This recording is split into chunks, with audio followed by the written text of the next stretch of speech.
નાગપાંચમની બધાને હાર્દિક શુભકામના. તો આજે આપણે જવાનું છે નાગપાંચમનો મેળો કરવા. પાલીતાણાથી માલપરા અત્યારે આવી ગયા છે. હાલ આપણે ઝારવાળિયા દાદાનું મંદિર છે, અહીંયા મેળામાં બધું પબ્લિક જો ભેગું થઈ ગયું છે.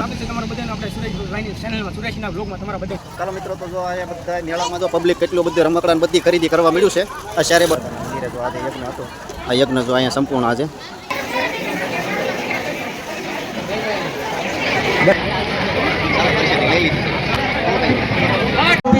અમારા ઠાકરના નામ ઉપર હો ભાઈ, ઘણો આપે ઠાકર, ઘણો આપે બાપા.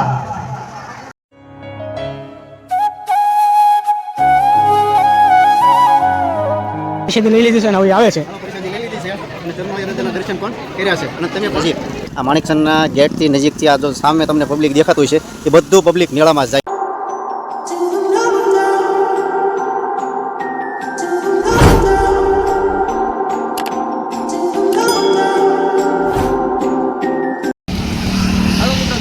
સ્વાગત છે તમારા બધાને આપણે સુરેશભાઈની ચેનલમાં, સુરેશના વ્લોગમાં તમારા બધાને. તો તમને બધાને થતો છે કે આજે આ વ્લોગ કાનભાઈ કેમ સ્ટાર્ટ કર્યો. તો આજે આપણે સુરેશભાઈની વાટે છીએ અને આજે તમને બધાને કંઈક અલગ અને ઇન્ટરેસ્ટિંગ, મતલબ કે આજે તમને બધાને નાગરિક બધાના દર્શન કરાવવાના છે. અને આ મંદિર ક્યાં આવેલું છે અને કઈ જગ્યાએ આવેલું છે એ બધું આપણે સુરેશભાઈ આવે તો તમને કહેશે. તો તમે વિડીયોમાં એન્ડ સુધી જોડાયેલા રહેજો. અને ચેનલ પર પહેલી વાર આવ્યો હોય તો લાઈક, શેર અને સબસ્ક્રાઈબ કરવાનું ભૂલતા નહીં. જય માતાજી, જય ગુરુદેવ. મિત્રો કેમ છો? બધા મજામાં છો? તો અમે પણ બધા મજામાં છીએ. અને આજે પાલીતાણાથી આજે પણ બ્લોગ સ્ટાર્ટ કર્યો છે, કારણ કે આજે છે નાગપાંચમ. અને નાગપાંચમની બધાને હાર્દિક શુભકામના. તો આજે આપણે જવાનું છે નાગપાંચમનો મેળો કરવા માલપરા. કારણ કે આમ તો ગણો તો આજે સેટ છે, પણ માલપરા આજે પાંચમ છે. તો આપણે માલપરા મેળામાં તમને દ્રશ્ય દેખાડવાના છે. તો વિડીયોમાં કન્ટિન્યુ મિત્રો બન્યા રહેજો. પાલીતાણાથી માલપરા અત્યારે આવી ગયા છે. હાલ આપણે ઝારવાળિયા દાદાનું મંદિર છે, અહીંયા મેળામાં બધું પબ્લિક જો ભેગું થઈ ગયું છે. અને આપણી રાહ કાનભાઈ જોતા હતા, અને કાનભાઈ અમારો બ્લોગ સ્ટાર્ટ કરી દીધો છે. પહેલાં તો આ મંદિર ક્યાં આવેલું છે ને એ બધું તમને સુરેશભાઈ કહે તો કહી ગયો. એટલે તો મિત્રો આ મંદિર પાલીતાણાથી 5 થી 6 કિલોમીટર જ થાય છે. અને માલપરા ગામથી નજીક શરમાળિયા દાદાનું મંદિર આવેલું છે. તો અહીંયા આજે છે નાગપાંચમ, અને નાગપાંચમનો મેળો ભરાય છે. તો ચાલો તમને પણ નાગદાદાના દર્શન તમને અવશ્ય કરાવશું. તો જો અમારા કાનજીભાઈ જાય છે શરમાળિયા દાદાના મંદિર બાજુ. કાનજીભાઈ, શરમાળિયા દાદાનું મંદિર આ બાજુ જ આવેલું છે ને? હા, તો જો આ સામે તમને દેખાય છે શરમાળિયા દાદાનું મંદિર છે. આ બધું પબ્લિક જો દર્શન કરવા જ આવ્યું છે. તો કાનજીભાઈ અને અમારી સાથે એક બીજા મહેમાન છે, તો અમે પણ અહીંયા દર્શન તમને કરાવશું. વિડીયોમાં કન્ટિન્યુ બન્યા રહેજો. મિત્રો તો જો અહીંયા બધા મેળામાં જો પબ્લિક કેટલું બધું રમકડા બધી ખરીદી કરવા મળ્યું છે. આ શહેરે બાજુ પબ્લિક એક ધરું મેળામાં ખરીદી જ કરે છે, મેળો કરે છે. આ શરમાળિયા દાદાના દર્શન કરીને માણસો બધું આવ્યું છે, ને અમુક માણસો પણ જાય છે. અહીંયા જો બધું શ્રીફળની બધી સુવિધા વ્યવસ્થા છે.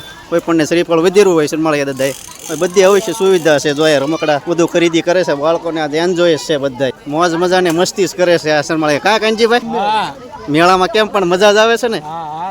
તો જો અહીંયા બધા નાગપાંચમના મેળામાં મોજ મજા મસ્તી જ કરવા આવે છે, દર્શન કરીને બહાર આનંદ કરે છે. તમને બધાને પણ દર્શન કરાવવાના છે. હા, તમને બધાને દર્શન કરાવવાના છે. વિડીયોમાં એન્ડ સુધી જોડાણેલા રહી. દાદાના મંદિરે તો આજે યજ્ઞ હતો. આ યજ્ઞ જો અહીંયા સંપૂર્ણ આજે પૂરો થઈ ગયો છે. અહીંયા 3 પાટલા હતા શરમાળિયા દાદા. મિત્રો તો આ છે શરમાળિયા દાદાનું મંદિર. તો ચાલો તમને પણ દર્શન કરાવું.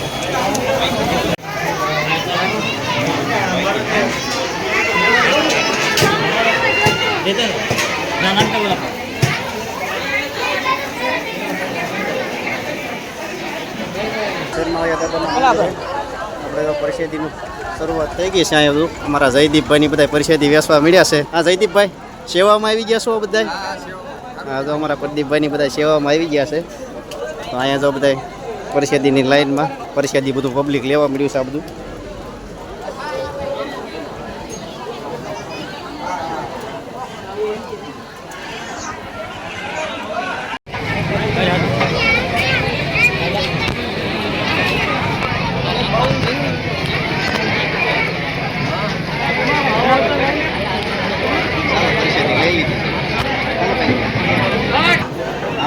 હું સમજી ખાઉં પ્રસાદી.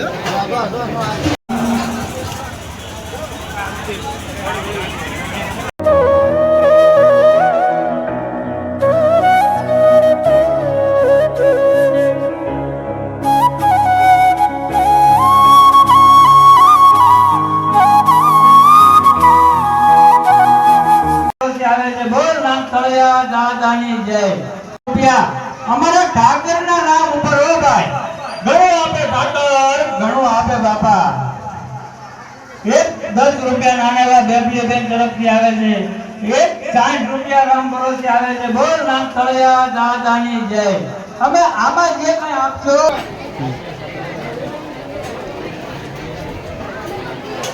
જરાક તો મિત્રો આપણે પ્રસાદી લઈ લીધી છે અને સુરેશભાઈ જો આવે છે એને પણ પ્રસાદી લઈ લીધી છે અને હવે આવે છે. પ્રસાદી લઈ લીધી છે અને ચરમાળિયા દાદાના દર્શન પણ કર્યા છે અને તમે પણ કરી લેજો વિડીયો કરી લીધા છે. અને હવે આ મેળામાં તો વરસાદ પણ ચાલુ થઈ ગયો છે. ઝરમર વાતાવરણ તો બધું નાગપાળિયા દાદાના રસ્તામાં જો અહીંયા મસ્ત મજાનું જૈન મંદિરો પણ લોકેશન બહુ મસ્ત મજાનું છે. અહીંયા જેટલું પબ્લિક જો આ મેળામાં અત્યારે વરસાદનું છત્રી ઓઢીને મળ્યા છે બધા આવવા પબ્લિક. ચાલો મિત્રો તો નાગપાળિયા દાદાના દર્શન કરવા આવો. અને તો જો આ ભાવનગર બાજુ રસ્તો છે અને આ પાલીતાણા રસ્તો છે. આ પાલીતાણા રસ્તા બાજુથી 5-6 કિલોમીટર થાય છે અને આ ભાવનગર રસ્તો જાય છે. અને આ ગેટથી નજીક આ માણેકસરના ગેટથી નજીકથી આ જો સામે તમને પબ્લિક દેખાતું હોય છે એ બધું પબ્લિક મેળામાં જ જાય છે અત્યારે. તો મિત્રો વાસમના દિવસે અવશ્ય એકવાર દર્શન કરવા તમે આવજો. બહુ મસ્ત મજાનું મંદિર છે અને દર્શન કરવા લાયક છે. તો મિત્રો દર્શન કરવા આવજો. તો બસ મિત્રો અમે ચરમાળિયા દાદાના દર્શન કર્યા છે અને તમે પણ વિડીયોમાં દર્શન કરી લેજો. અને આ વિડીયોને હવે અમે અહીંયા પૂરો કરીએ છીએ. હવે મળશું એક નવા બ્લોગમાં. ત્યાં સુધી બાય.